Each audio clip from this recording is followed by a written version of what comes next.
Welcome to this explainer. I am absolutely thrilled you're joining us today.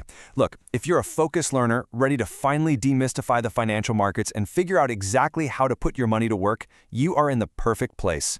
We're unpacking a really practical, step-by-step roadmap built specifically for beginners.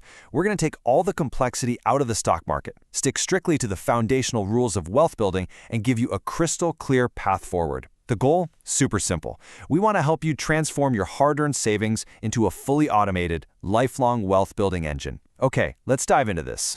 So, you're saving money, but you just don't know where to put it. Does that sound familiar? Honestly, you're already doing everything right. You're working hard, you're budgeting, and you're diligently putting cash away every single month. But then, it just sits there. You know you should be doing something more with it, right? But making that leap from simply being a saver to an actual investor, man, that can feel incredibly intimidating. It's a massive pain point for so many of us. You desperately want to make the smart, responsible move, but the sheer volume of financial jargon out there, the charts, the tickers, all that conflicting advice, it just leaves you wondering where on earth to actually put that cash without losing it all. And that hesitation brings us to why you absolutely cannot just leave your cash sitting idle. 5%. I want you to really think about that number for a second. This represents a literal invisible threat to your savings: inflation.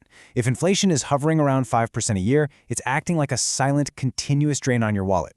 Let's make this concrete. Imagine you've got $10,000 sitting in a shoebox or a basic zero-interest account. If inflation runs at 5% a year, after just 5 years, the purchasing power of that money drops to roughly $7,700. You didn't spend a single dime, but over $2,000 in value just evaporated. Poof. Every single day, your cash is actively losing its power. So doing nothing isn't actually playing it safe. It's practically a mathematically guaranteed way to watch your wealth shrink over time. And this brilliantly illustrates the core philosophy of our explainer today. There are really only two fundamental reasons to invest your money. The first, it's purely a defensive strategy. You've got to protect your money from that invisible monster of inflation. You have to get your cash out of that shrinking pile just to break even with the cost of living. But the second reason, well, this is the offensive strategy, and it's where the real magic happens, growing your wealth through the unbelievable power of compounding. When you invest and earn a positive long-term return, your money literally starts making its own money.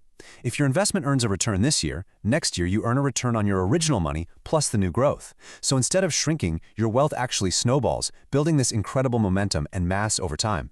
Now, I'm going to hit the pause button for just a second here and pivot, because before you rush out to capture all those compounding returns, we need a serious reality check. There are mandatory prerequisites to investing. Step 1, you absolutely must pay off any high-interest debt, like credit cards.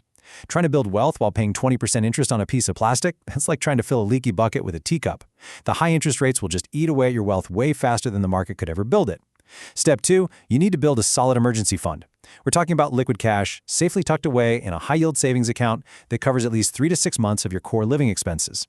This cash is your financial armor against life's unexpected surprises. Building directly on those prerequisites, here's the final foundational rule before you buy a single asset. You must only invest money that you won't need for the next few years. This is all about establishing profound peace of mind. Look, here's the honest truth. Market volatility is a feature of the stock market, not a bug. The market goes up and the market goes down.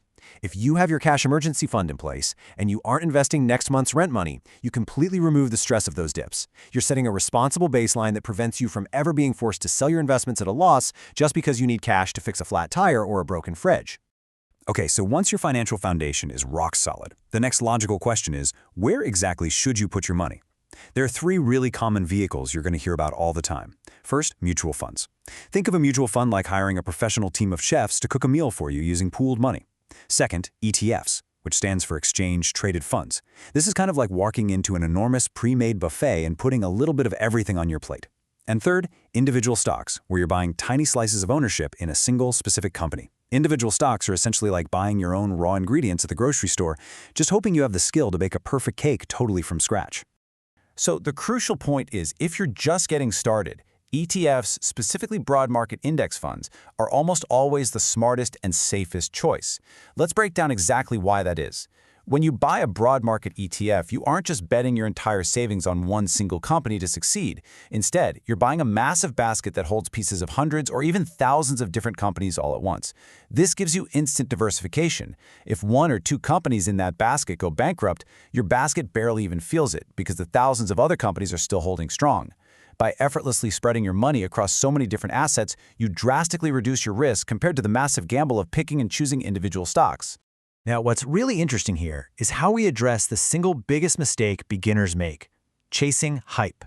Far too many people treat the stock market like a slot machine or some kind of get-rich-quick scheme, jumping on whatever hot stock happens to be trending on social media. But real financial success? It looks much more like laying bricks. It's a completely different mindset. Wealth doesn't come from chasing overnight riches or gambling on tips from a buddy. It comes from having a steady, somewhat boring, but highly effective, consistent investing plan that you stick to year after year, decade after decade. So how do we actually execute that consistent plan? I want to take you through a rapid-fire sequence to build your ultimate wealth-building mindset. First rule, start small. You do not need to be wealthy to start investing. You just need to start. Even if it's just $10 or $50 a month, getting started with a small amount helps you build that crucial muscle memory. By starting small, you completely strip away the fear and intimidation. You get your feet wet, you learn how the actual mechanics of buying an ETF work, and you kick off that lifelong habit of putting your money to work, all without overwhelming your monthly budget. Let's move to and see how this builds. The next part of the formula is to invest consistently. Once you start small, you keep doing it, month in and month out. Whether the market is up, down, or moving completely sideways, you just stick to your plan. This steady repetition is infinitely more powerful than trying to perfectly time the market, something even the top professionals fail at, by the way. By investing a set amount on a regular schedule, you're continually feeding your wealth engine. You stop trying to guess what the economy is going to do tomorrow, and instead you turn investing from a stressful one-time event into an incredibly smooth, automated lifelong habit. Next up, stay diversified. Remember our little lesson on ETFs just a few moments ago? Well, this is where that pays off immensely. By keeping your investments spread out across broad market index funds, you are keeping your eggs in thousands of different baskets. You're fully protecting your hard-earned cash from the catastrophic failure of any single company or sector. Diversification is your ultimate shield, honestly. It is hands down the single best way to ensure that your portfolio can withstand economic shocks, recessions, and global events and still just keep growing safely over the long haul.